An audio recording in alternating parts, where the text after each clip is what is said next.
របៀបកាត់ផលចំណេញនៅពេលដែលគ្នាយើង trade ចំណេញអញ្ចឹងណាគ្នាយើងអ្នកដែលថ្មីគាត់ដឹងកាត់ឡើងណាទេបាទឥឡូវនេះខ្ញុំនឹងចេញវីដេអូមកប្រាប់បាទគឺវិធីងាយៗខ្លាំងមែនតើនេះយើងបាទអូខេបាទហើយ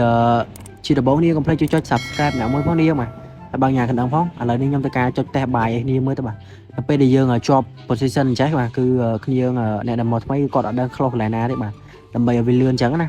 ហើយខ្ញុំនឹងប្រាប់គ្នាយើងបាទគឺកន្លែងនេះបាទឥ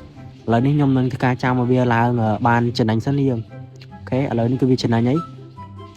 នេះបាទគឺគ្នាយើងចុចកន្លែងត្រី3បាទនេះត្រី3ហើយវានឹងចូលម្ដងចេះបាទគ្នាយើងយកឥឡូវនេះបាទគឺ close all បាទគឺបានថាយើង close ផលចំណេញទាំងអស់អញ្ចឹងណាអូខេហើយគ្នាយើងណាដែលគាត់ចង់បាន broker ដែលមានសុវត្ថិភាពខ្ពស់